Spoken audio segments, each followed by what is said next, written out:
Hi hello నమస్తే. నేను ఈరోజు దహి పన్నీర్ కర్రీ చేయిస్తున్నాను అనమాట. సో చేసే ప్రాసెస్ మీకు చూపిస్తున్నానండి. మీకు నచ్చితే లైక్ చేయండి, మీరు కూడా ట్రై చేయండి. పన్నీర్ని ఫస్ట్ పీసెస్ లాగా కట్ చేసుకోవాలండి. స్క్వేర్ షేప్లో మన ఇష్టం అనమాట, అలాగని కట్ చేసుకోవచ్చు. సో కొంచెం పసుపు, ఉప్పు, ధనియాలు, జీలకర్ర పౌడరు, కొంచెం కారం, కొంచెం ఆయిల్ వేసి కలిపి పక్కన పెట్టుకోవాలన్నమాట. ఒక 20 మినిట్స్ అన్న పక్కన పెట్టుకోవాలి. తర్వాత బాండీ పెట్టి కొంచెం ఆయిల్ వేసుకొని బిర్యానీ స్పైసెస్ ఏ అవైలబుల్గా ఉంటే అవి వేసుకోవచ్చు. తర్వాత అవి వేగిన తర్వాత పన్నీరు వేపాలి. అవి వేయకముందైనా పన్నీర్ వేపచ్చు. నేను అవి కూడా వేగి కొంచెం ఫ్లేవర్ పట్టిద్దని వేసాను అనమాట. సో అవి బ్రౌన్ కలర్లో వచ్చేంత వరకు వేపాలి.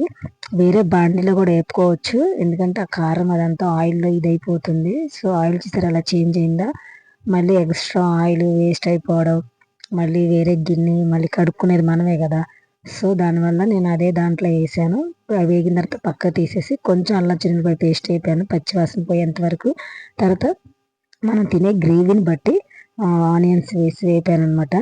కొంచెం బ్రౌనిష్ కలర్లో వచ్చేంత వరకు వేపాలి. నాన్ వెజ్ తినని వాళ్ళు పన్నీరు, మష్రూమ్స్ తింటారు కదండి. మా ఇంట్లో నాన్ వెజ్ ఎక్కువ ఉంటుంది. ఏదన్నా తినని సిచ్యువేషన్స్ ఉంటాయి కదండి, ఫీవర్ వచ్చినప్పుడు అలాగా, ఆ టైంలో కంపల్సరీగా వాళ్ళకి నాన్ వెజ్ కావాలి కాబట్టి నేను ఈ విధంగా ప్రిపేర్ చేస్తాను. మునగాకు వేసానండి. నేను ఎవ్రీ కర్రీలో మునగాకు ఫస్టే వేస్తాను, ఎందుకంటే అది బాగా బాయిల్ అయిపోయి పిల్లలు ఏరడానికి టైం ఉండదన్న ఉద్దేశంతో ముందు వేసేస్తాను అనమాట, కనబడకుండా ఉడికిపోవాలని. లాస్ట్లో ఫినిషింగ్ టచ్లో కూడా కొంచెం వేస్తాను, అది ఆ టైం బట్టి ఉంటుంది అనమాట. సో టమాటో ప్యూరీ వేసాను.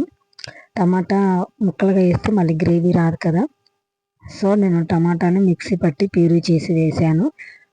వేసిన తర్వాత కొంచెం అలాగా వేగనిచ్చాలన్నమాట. చూసారు కదా, ఆ విధంగా పచ్చివాసన, టమాటా పచ్చివాసన అంతా పోయేదాకా వేగనిచ్చిన తర్వాత మనం తినేదాన్ని బట్టి కారం వేసుకోవాలి. సో నేను ఒక స్పూన్ కారం వేసాను. మేము కొంచెం కారం ఎక్కువే వాడతాం కాబట్టి అన్ని కర్రీలో కారం ఉంటుంది. సో గ్రేవీ కూడా అలాగే ఉంటుంది కాబట్టి గ్రేవీ కూడా అలాగే వాడతాము. సో దాన్ని బట్టి నేను వేసాను అనమాట. తర్వాత కొంచెం వాటర్ వేసుకోవాలి. ఇది కొంచెం ఎగిరితేనే కూర టేస్ట్ వస్తుంది, చపాతీలోకి రోటీల్లోకి కూడా బాగుంటుంది. సో మనం తినే విధానాన్ని బట్టి చేసుకుంటాము. సో నేను కొంచెం వాటర్ వేసాను.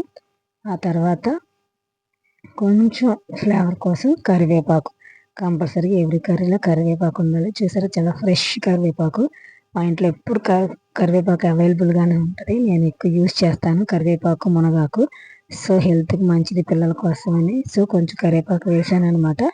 ఆ విధంగా కరివేపాకు వేసిన తర్వాత కొంచెం సేపు మూత పెట్టి బాయిల్ చేయాలి. చూసారా ఏ విధంగా ఉడుకుతుందో ఆ విధంగా ఉడకాలి, చాలా టేస్ట్ ఉంటుంది. సో లాస్ట్లో కొంచెం దహి, ఒక స్పూన్ 2 స్పూన్లు దహి వేసుకుంటే సరిపోతుందండి. సో ఆ విధంగా దహి వేయాలి. కొంచెం ఆ పెరుగు అంతా కలిసిపోయేలాగా ఆ కూరలో కలపాలి. ఆ చిన్న చిన్న గెడ్డలు ఏమి లేకుండా, కుదిరితే వాటర్లో కలిపేయచ్చు. నేను వేసేసాను, వేసేసి బాగా కలిపి పెట్టేశాను. లాస్ట్లో కొంచెం ఫ్లేవర్ కోసం కొత్తిమీర, కంపల్సరీగా కొరియాండర్ లీవ్స్ ఉండాల్సింది కదా ఏ కర్రీకైనా, నాన్ వెజ్ టేస్ట్ రావాలి కదా. సో కొంచెం కొరియాండర్ పౌడర్ వేసాను. సో ఈ విధంగా ప్రాసెస్ చేసేసుకొని రోటీలోకి, ఆ చపాతీ ప్లస్ రైస్లోకి దేంట్లోకైనా తినొచ్చండి. ఈ ప్రాసెస్ మీకు నచ్చితే లైక్ చేయండి, మీరు కూడా ట్రై చేయండి. Thank you for watching. Have a wonderful day. Bye bye.